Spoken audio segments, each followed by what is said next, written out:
welcome in everyone to another edition of the GSMC College Football Podcast, brought to you by the GSMC Sports Network. I'm your host, as always, Tommy Brzee. It is Friday, August 23rd around here, the last day before we get college football back tomorrow, and we have a great show for you today. We're going to start with a little bit of a winners and losers from fall camp, a number of injuries that came out that might just land you on the loser side, and a number of teams that stayed healthy that might just put you on the winner side. That tends to be the moniker in fall camp early on.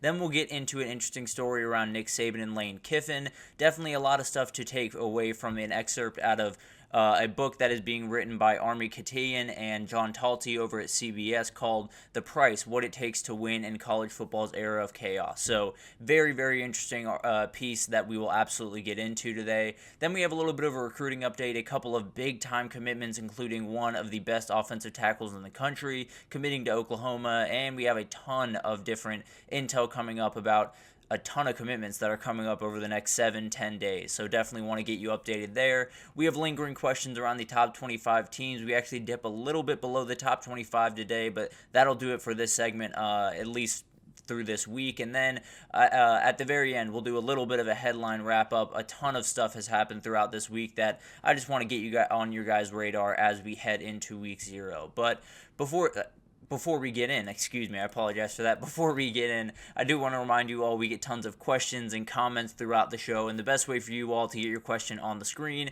is to use that little $sign at the bottom of the chat there. You can leave a super chat, you can leave a super sticker, you can do any number of things to get more involved in the show, and all of it will show up on the screen. You'll be able to see your name, see your comment or question. Always really fun to have this be a little bit more interactive, and that's all that I want. I want this to be as much y'all show as it is mine, because that's obviously the best way to go about business. Definitely want this to be very, very interactive, so utilize that if you would like to. Also, we still have the gsmcpodcast.net page up if that's a little bit easier for you, but sometimes that super chat is just a little bit easier than going over to another website. So let's get into let's get into the first segment here, and let's break down the winners and losers from fall camp, because fall camp was all over the place. As you know, I had pretty much updates every single day for the past 2 or 3 weeks, because there was stuff coming out pretty much every single day for the last 2 or 3 weeks. But we're starting to wind down. There are a couple of teams that are starting to gear up for game week. There are a couple of teams over in Ireland about to play a game in about 26 hours, 27 hours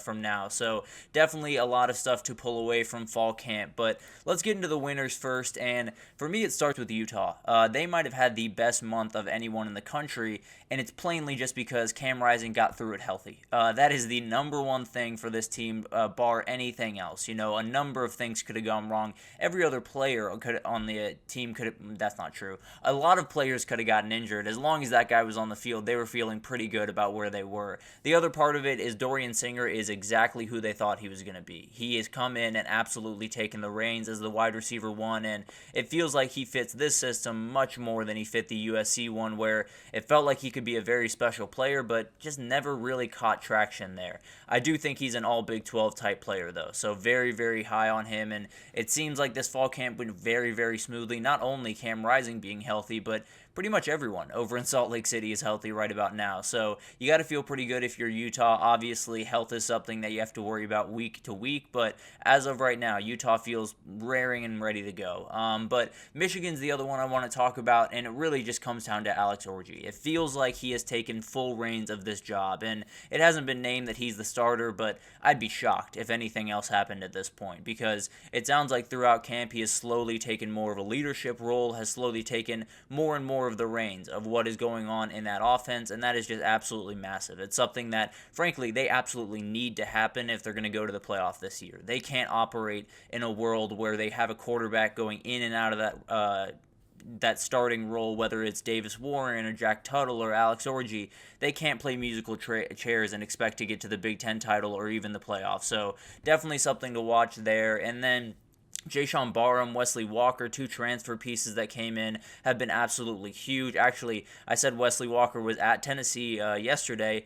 he is at Michigan. He transferred from Tennessee, so I got my wires crossed a little bit there. But losing Rod Moore is absolutely huge, was absolutely huge for this team early on in spring camp, and getting somebody like Wesley Walker to fill that gap was absolutely massive. So it feels like all of the outside noise has kind of cooled off just a little bit. Now, there is a documentary coming out in about 4 days that we will break down to see just how much is going to happen. But as of right now, no suspension for Sherrone Moore, and it seems like it's going to stay that way. At least as of right now, a lot of stuff could change. But moving over to Auburn, this is a team that I think Tiger fans have to feel really good about, at least in terms of where you thought you were going to be. Peyton Thorne seems like he looks very, very strong, a little bit closer to that 2021 form that they've been trying to get out of him for quite some time. Then you have guys like Cam Coleman, you have Keandre Lambert-Smith came in, Perry Thompson. The amount of talent on that wide receiver group is just out of this world. It is far and away the best Auburn wide receiver group that I have seen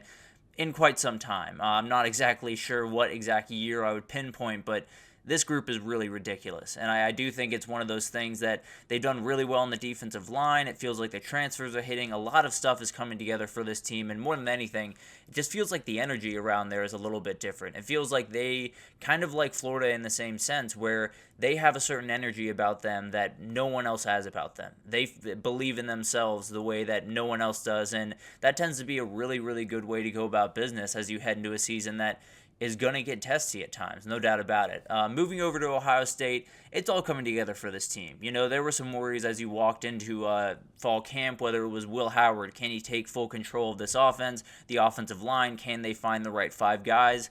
Both of those seem to be figured out. Tegra Shabula, the left guard, I believe, is going to be starting there, and he kind of made that a lot easier on the offensive line, so they feel pretty solid about that group, and Will Howard has taken control. It's not the prettiest thing in the world passing the ball as of right now, but his ability to run the ball is the difference maker, and he's going to do plenty, at least through the first couple of weeks, to get them wins and then get a little bit more comfortable, and then he's off running.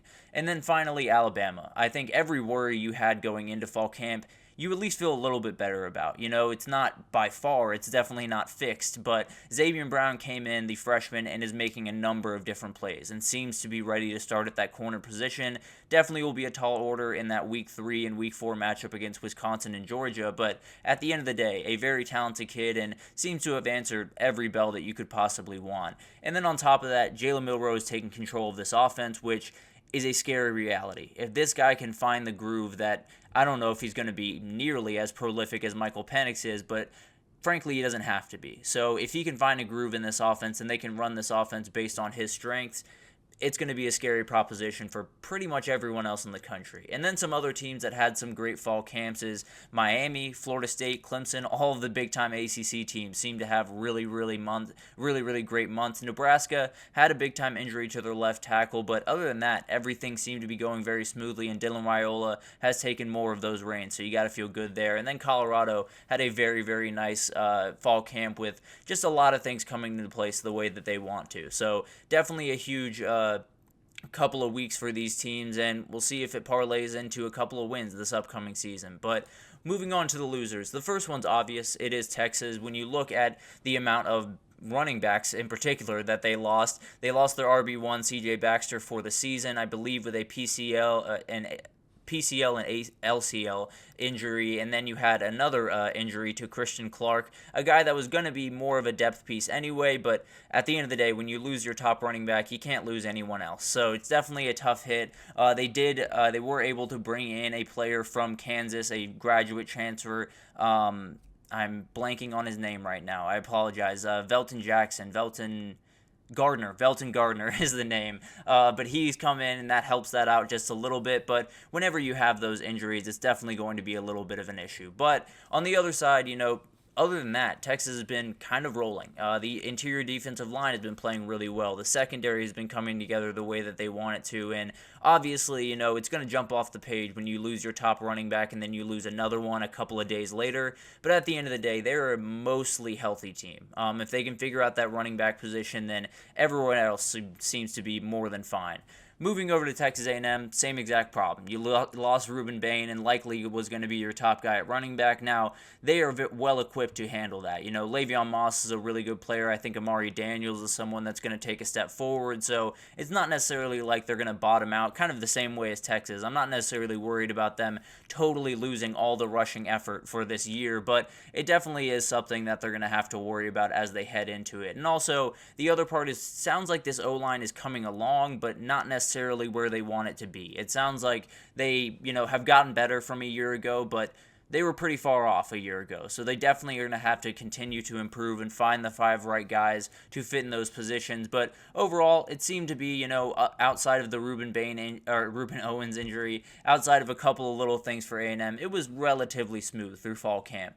Notre Dame had it really tough. Losing Charles Jagusa really put them in a tough spot. Those tackle positions now are pretty much musical chairs, and they're just trying to figure out who the best 2 that fit there, and it might just be 2 freshmen or a freshman and a sophomore. So it's going to be something to really watch, especially going into that week 1 matchup against A&M.